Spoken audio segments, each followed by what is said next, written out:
Hello, everyone. Welcome back to Conversations with Joy Kaapu. Oh, such an honor and pleasure for you to create time to watch, our episodes and be part of our family. Yes.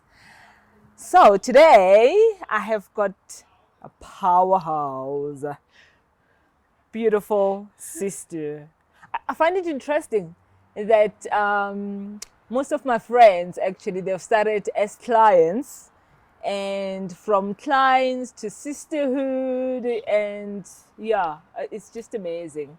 I am so honored to have you here. This is Rhengu Hlekane, and we will be talking today about the power of personal mastery. And I couldn't think of anyone else to talk about that topic because you and I, we've started this journey around 2016? 2015. 2015, to be exact. And we'll tell you more about, how we crossed paths, what personal mastery is. And before that, you were just telling me about the episodes that you have watched last week, and you wanted to share something with the viewers. Yes. Over to you. Thank and welcome. You, Joy. Yeah. Thank you so much again. You look stunning. You look beautiful. Thank you. The pressure, of coming to spend time with somebody who always stands out in terms of her image. There was no way that I wouldn't honor and elevate the standard to what's required. Thank you. Thank you so much. Yeah, thank you. Yeah. I know you and I, we always start with check-ins, that, how are you, right? Because we see the being before the doing. And I think before we even talk about the episode, last week's episode, how is Rengu? Sure. I'm trying to think of one word that will encapsulate the beauty of how I feel today. I think seeing this come to fruition and having watched the episodes, the beautiful and powerful women that you've been speaking to today, I'd like to use imagery more than words. Deep in the ocean, calm ocean, vast, full of opportunity, but very calm, expectant, but happy to be here. Definitely, I'm feeling very well. Wow, thank you for checking in. I just love it when you say that, you feel green, the corporate lingo, that I am in a good space. Yeah. And I'm just thinking about today's episode that we hear surrounded by Mother Nature and feeling centered and grounded, and how beautiful, this is. Yeah. Definitely, and you've got a beautiful garden, by the way. Thank you. This is a beautiful space. Thank you for inviting me. Thank you, sis. Yeah. So we're talking about the episode that you would like to refer back to because you had lots of aha moments from that episode with Retabile. Yeah. You want to share? Definitely. Joy. Sure. Too many aha moments to really pin one. But if I were to summarize, and we'll be talking to it today, the power of self-discovery. Yes. Visiting those dark and sometimes those happy places as well, but most specifically visiting those dark places and discovering self. Not being afraid to peel the layers. Yes. The onion analogy, peeling the layers until you really discover the cause and the effect. But I think the beauty of then knowing self, how I could have studied this and been good at this, but really what resonates with me, what I think is part of my purpose is something else. So I think for me that stuck. It doesn't always have to be about pain, but we know life and its ups and downs. Yes. We discover ourselves through those peaks and troughs. Yeah. Amazing. Beautiful. It's like I can listen to you, just over and over and over again. You've got a way of expressing yourself, which I find very powerful. Yeah. Oh, thank you. The gift of feedback. You've taught me over and over again to receive it, honor it, and pause. Yes. Thank you, Joy. Yeah. Pleasure. Yeah. It was an honor, still an honor to be part of your life, to be of service to you as well. Yeah. Thank you. Yeah. Thank you. So, Yes. big question, $1,000,000 question. Who is Rengu? Rengu is Rhengu Hlekane, Xitsonga for a plan for freedom. So people call me Rengu. It means plan. So Rengu hails from Limpopo, the northern part of Johannesburg. I mean, yes, 500 kilometers or so, even more. I'm closer to the Punda Maria gate of the famous Kruger National Park in a small township called Malamulele. That's where I was born. That's where I was raised. I'm the eldest in the family. Raised in Malamulele, grew up there, but always have been a very independent and very bold character. I'm an Aryan. Once you Aryan, yeah. yes once you get to know that, then and it's easy to see the traits. So Absolutely. very independent, very bold. I'd like to now that I've settled into knowing myself, I've identified that I'm a learner. Yes. I like learning about things and different things, and we'll go a bit into that later in our conversation. So I studied chemical engineering. So I'm a chemical engineer by trade. But I have pivoted quite a bit, and that's another interesting part of my life, because I like bringing color, Yes. but also it's also about self-discovery, learning about self, learning about other people. I started with a global company in my training. Within that company, there was opportunity for me to pivot from core engineering. So I was doing plant operation support. Those who do engineering will be familiar with that. That's where you really wear the boots and you get to know what engineering is all about. But before I even go there, I actually didn't know what engineering was all about until I started vacation work. So I was fortunate when I went to varsity to have a bursary by the company where I served in my earlier years of my career. So it was quite interesting when I really saw what engineering was about. That's when I really knew it. Through the studies, it wasn't, when I chose it, it was just a case of you're good in math, you're good in physics, you're good in chemistry. It's either you're a medical doctor, a chartered accountant, or an engineer. And I chose chemical engineering. And so I started off in Mpumalanga. Within that global company, I was fortunate really to be afforded the opportunity to pivot and change departments and really learn about different ways of doing business, learning about the corporate, how the corporate works. I found myself gravitating towards business analysis, investment analysis, the world of finance, a bit of corporate finance here and there. And that's where I started in terms of career. And as part of that, part and parcel of that, I was discovering myself in different ways. So yes, I moved from engineering. I went into a state-owned company, doing things in capital governance, project governance. Changed over and realized, look, now I've had a share of what happens in the state-owned entities, understand how decisions get made from government through to driving economic growth through state-owned entities. And I thought, look, I think deep down I'm a true private corporate girl. So I found my way back into another global mining house, and I thought to myself, maybe it's another chance to pivot. And I found myself in supply chain. So in terms of how I transcended and really navigated the career space, that's who Rengu is. Wow. I don't even know what to say. I mean, when I introduced you, I said to the viewers that today I'm going to interview a powerhouse, and just a snippet, actually, just an executive summary of who Rengu is, and also how you have been playing a meaningful role in state-owned entities and also in the corporate space. And yes, I do agree, you are at heart, a corporate girl. You found your way back, there finally. Yeah.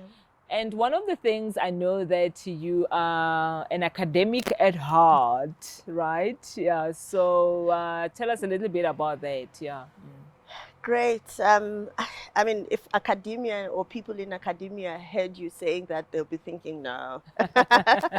I think one quality or value, you talk about the Barrett and Yeah. the different values and how you discover yourself and your character. The one value or characteristic that resonates with me that I think I possess is intellection. So be it relationships, be it work, be it school, I always want to study the fundamentals. Yeah. I want to understand how a person thinks. I would like to know where they come from before I judge or before I have my strong position, because I mean, I'm an Arian girl. I always have a very strong stance and stuff. So yes, intellection is something that is part of my being. I've learned to own that as part of my journey as well.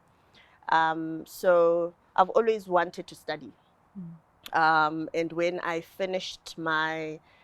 started working with the first global company, I decided, look, for one, to pivot to the type of things that I'd like to do.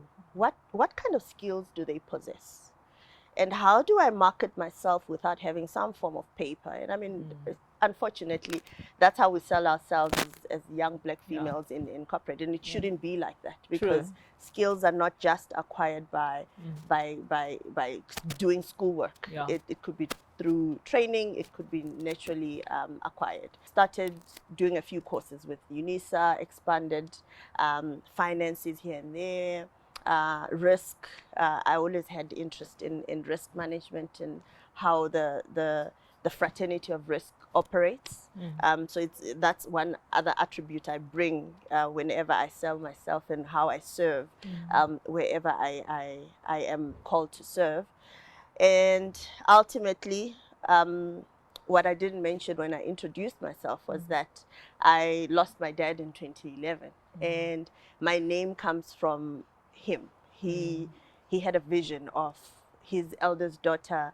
She's gonna be our plan to freedom, and they didn't mean freedom in terms of money or material things. It was, they would like to see the world through their kids, and this is the first of our kids. But he always said to me, look, I don't know anything about this MBA thing, but I'd like, Rengu, when you finish, you have to do the MBA. And I always asked him, but Papa, I told you when I finished with chemical engineering, it's your degree. I love dance, so my passion is dance. I love music. And she can move. She can dance, this woman. So they always joke that I always said to them, look, I'm going to give you the degree, and then I'll go work for Brenda Fassie. She's my personal idol. I've always loved her. But anyway, so after I lost him, I found myself asking myself, okay, what do you study next?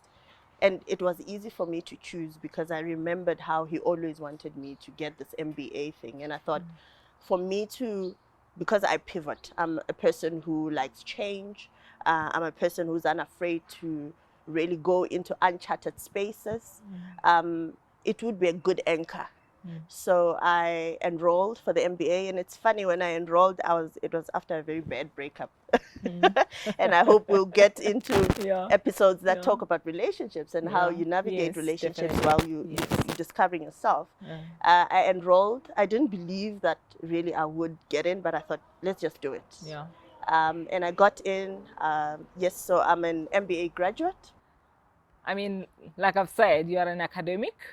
And so what does it mean? PhD loading? You like poking, Joy.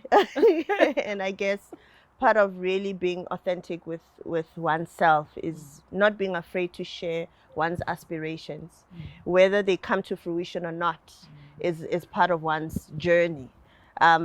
So yes, I think 3 years back, I actually would have loved to have enrolled for a DBA more.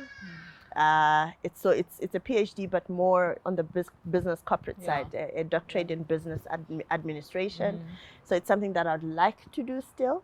I'm happy that in my circle I've got quite a few friends who are already advanced in doing their PhD or their doctorate. So I have people to look up to, whether I finally do it or do it and fail or do it and get it.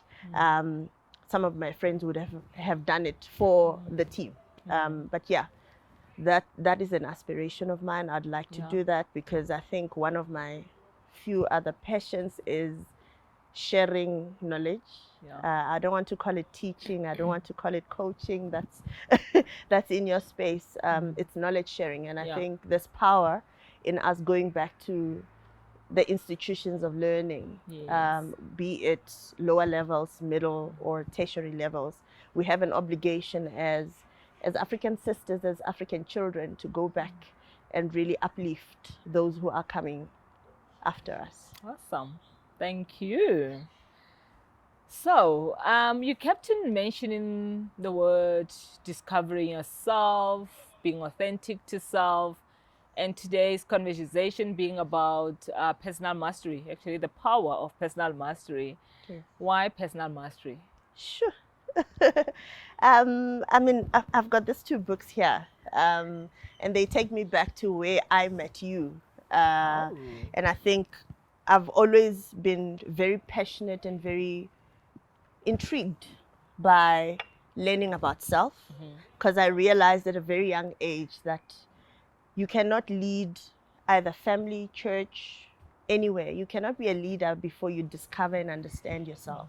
So the journey of self-discovery is one that I unconsciously have been going on from a very young age. But I think with meeting you and Sonia, who I understand would also be in one of the conversations in future, really crystallized that passion. So it will have more meaning than the mere word that we take it to be. So for me, I've always been intrigued by how the mind operates, how the heart operates, how the soul and the universe connect. So for me, self-discovery is not just the word self-discovery and discovering whether am I big or small or thin or tall. It's about how the different aspects of self work together for the good, and how do they make me and help me show up as a human being. I mean, we were talking yesterday when we went for dinner, early dinner, and about the continent, and we were planning that, we should do, especially explore the West, right? Like your Cote d'Ivoire, Senegal, Mali. I mean, we've been to Nigeria and also like Ghana, but we really need to move up there, right? To the West. I'm addicted to Mozambique. One, because of the Tsonga roots. Of course. But the beautiful people and the culture, the food, the place. So it's also a pact. I haven't been able to do it in the past 2 years because of COVID, but I go to to Mozambique every year. It's a promise to self. But I'd like to visit. Yes, you're right. Cote d'Ivoire. No, absolutely, and the East Mali, as well. Yes, The East. Kenya, I mean, Rwanda. our continent is just amazing. Yeah. So this year, Ghana, I also did Namibia, which was a beautiful trip with my family, my husband, my mom, my sister with her husband, and my youngest other sister. Beautiful. And you just came back from Mauritius. Last week Sunday. This woman, you said that, I don't do travel enough, but you've been like traveling Mauritius, Namibia, all these places, which is good because also we're helping, sisters countries to also flourish, with travel and tourism. Recently did Mauritius. So I always travel for a cause. Yes, with Ghana it was a sad cause, but we had already been planning. The birds are singing for you, actually. The universe. That's why we love being outside. So yeah, I did Mauritius. Beautiful, beautiful island, beautiful people, beautiful food. You know, I enjoyed it. Great, So before we wrap it up, within the context of personal mastery, someone who might say that I think this is overrated, right? I mean, it's personal mastery this, personal mastery that. And you know, one of the things, you and I, we have these deep conversations. You know, people like saying, oh, those are the soft skills. I mean, like the hard skills, you know, is the stuff, you know, that, you know, you like the engineering and all that. And I said, no, these are not soft skills, actually. These are essential skills, right? If they were soft skills, then everyone would be mastering their lives. Everyone would be having a high quotient, you know, of emotional intelligence. So someone who's saying that, I don't really believe in that, what would you say to them, a message? Sure. I like how you mentioned that these are essential skills. In actual fact, they are hard skills, very hard skills. The mere fact, I think in your very first conversation, you spoke about how you had been mulling over starting this podcast, how you had procrastinated. And it took you time. And I mean, you are an executive coach who's trained and experienced in the space, but it still took you time. And it shows I'm human, right? Yeah, human. And also, it's a journey that you took. Absolutely. So for me, being here, actually, you have forced me outside of my shell. You know, I'm private. Highly private, my stories are for me and my circle, but if we don't talk, if we don't share, somebody else won't have the mirror that we spoke about earlier on in the conversation. So for me, the skills are essential. They are critical because we are humans interacting. Rengu is not Rengu the engineer. Rengu is not Rengu the corporate person. Rengu is a human being. Absolutely. Even before I'm a wife, a sister, a daughter, a friend, I'm a human being. I have to deal with self. And those skills I feel, and I'm selfish about it, you know, they have to work for me and my sanity and my everyday navigating my mind, my space every day. So reflection, meditation, really showing up, handling one's moods. We are all moody by nature, handling what the world throws at us. So for me, these are very critical skills when we're stripped of everything material, everything physical, what we're left with, our heart, our mind, our soul, and the universe, and the people in the universe. Just took me back to Oriah, Mountain Dreamer. Our favorite poem. Oh yes, our favorite poem. You know, when she said that, you know, who are you when everything has been stripped off, right? And because most people get lost, like I've said, you know, previously, in the stuff, the things, they're important. I mean, we love the finer things in life. We love traveling, we love good food and hosting and all that. But so many people get lost in that. And when that stuff gets stripped away, who are you? When all else falls away. And I mean, the one other powerful thing that this journey of self-discovery has done for me, and the soft skills that are very hard, I believe, they forced me to share parts of myself that I think are important for other people that I would not necessarily open up about. I mean, you know, when I meet somebody and I get closer to you, I want to know, how do you manage your finances? What do you do with your money? Not because I've mastered it, but I've realized that it's a skill that we as Africans actually, and that's why our countries, our continent is going through what we're going through. If you can manage your own bank account month to month, week to week, how will you run finances of a country, of a department, of a country, of a continent? There is no way. And how then will we grow our continent to the heights where we envision it? We are dreamers as Africans. So for me, the skills are powerful for that. How do they unearth things, that gifts that we have, skills that we have to help the next person, and help ourselves. Absolutely. So before we wrap it up, I'm curious about this. You haven't said anything about it, and I see it here. Is there anything that you'd like to share with us from, I realize that, and I know you'll still share your own, you always have a quote in all your after every conversation. And I thought, look, for your listeners, because I do believe your listenership is going to grow, because these are conversations that we should be having as humans, unfiltered, genuine, struggling through the adjectives. But I thought this resonates with me for those that are Christian, but I think it's powerful beyond Christianity. The King is enthralled by your beauty. Honor him, for he is your Lord. Men of wealth will seek your favor. And by men, we don't mean men in terms of gender. It's humans. And I think it's something that I'd like to leave you with, because I think you are gifted, and I want to thank you for helping me discover myself and continuing to do so and walking this journey with me. You are powerful, and thank you so much for the work that you do. Thank you. Thank you and thank you. I always say it's an honor and privilege to serve, humankind. And the day we crossed paths, like I've always said, in 2015, I'm grateful for God for making that a reality, because you've just enriched my life.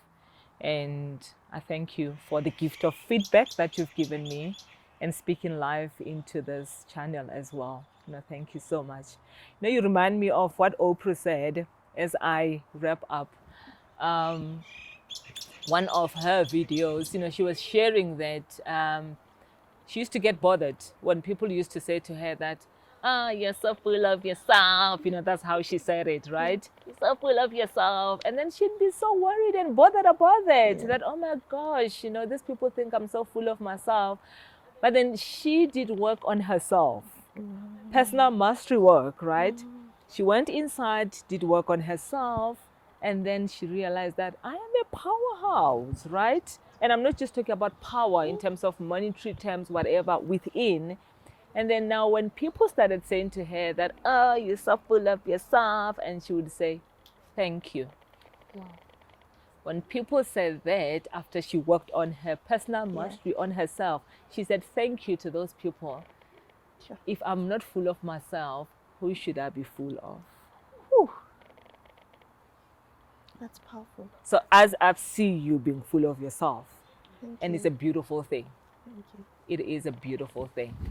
Thank you. I just want to say this to the viewers, that, personal mastery work, we were talking about it yesterday, can get messy, rough, because it peels off all those layers, the ego, the facade, and it strips you off bare, right? And that is why most people, they give up along the way, because, going inside, it's not easy. That's silence, and just finding stuff that you need to unlearn and dig out. It can be a rough, messy process, but it's worth it at the end of the day. Definitely. You rediscover who you are. You reclaim your power. Definitely. And we want to leave you with this, that we hope and trust that you will continue, those of you already embarked on this journey of personal mastery, to keep on going. And those that are yet to embark on the journey, it is worth it. It is worth it. And thank you so much for creating time to be part of this Conversations with Joy Kaapu. Obviously, you're a familiar face here. And in future, I'm looking forward to conversations around personal finance and relationships. And really thank you and appreciate you. Thank you. I wouldn't be anywhere else today. Yeah. Thank you. So until the next episode, we want to thank you for creating time to be part of Conversations with Joy Kaapu. Please share, your comments, questions. We'll create time to answer those questions. And we are in this together. So it's not just about us, having these conversations. We also want to make you part of this. And you can do that, you know, by commenting and share your ideas and share what you're going through. And until the next episode, love and light. Bye for now.